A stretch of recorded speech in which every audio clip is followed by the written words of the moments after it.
കുർബാന തർക്കം നടക്കുന്ന എറണാകുളം അങ്കമാലി അതിരൂപതയിൽ പാലാരിവട്ടത്ത് താമസിക്കുന്ന ചേന്നോത്ത് കുടുംബത്തിൽപ്പെട്ട ഒരു വീട്ടമ്മ മരിച്ചിട്ട് അവരുടെ മൃതദേഹം അടക്കം ചെയ്യുന്നതിന് കത്ത് നൽകാതെ കൊക്കാമംഗലം വികാരി ക്രൂരത കാട്ടുന്നു.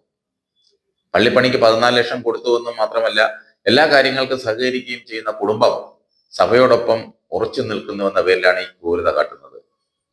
അതിരൂപതയിൽ സഭയോടൊപ്പം നിൽക്കുന്നവരോട് കൊടിയ ക്രൂരതയാണ് ഈ വിമത പാതിരിയും കൂട്ടരും നടത്തുന്നത്.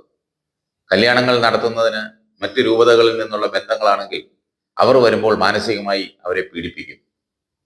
ഇടവക മാറി വരുമ്പോൾ കത്ത് കൊടുക്കുകയും പിന്നീട് അവർ പോകുന്ന സ്ഥലത്തെ പള്ളിയിലെ അച്ഛനെ വിളിച്ച് ഇടവകയിൽ ചേർക്കരുതെന്ന് വിളിച്ചു പറഞ്ഞ് തടയുന്നതുമൊക്കെ ഇവരുടെ നിത്യ തൊഴിലാണ്.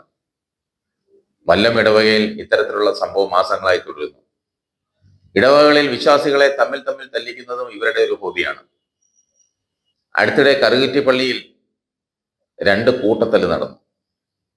എന്തിന് വൈദികർ പോലും വിശ്വാസികളെ ദേഹോപദ്രവം ഏൽപ്പിക്കുന്നു. മറ്റൊരു പള്ളിയിൽ ധ്യാനഗുരു മഞ്ഞളിയച്ചൻ തല്ലിയതും പോരാഞ്ഞ് അവർക്കെതിരെ കേസ് കൊടുത്തു.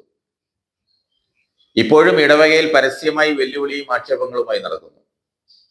ഇത്തരത്തിൽ വൈരാഗികളായി തീരുന്ന വിമത വികാരിമാരുടെ എണ്ണം കൂടിക്കൂടി വരികയാണ് നാൾതോറും. സഭാ നേതൃത്വം വെറും കാഴ്ചക്കാരായി നിൽക്കുന്നു. ഇങ്ങനെയുള്ളവരെ കുർബാന വിലക്ക് ഏർപ്പെടുത്തി നടപടിയെടുക്കാൻ സഭാ നേതൃത്വം ഇനിയെങ്കിലും തയ്യാറാവണം.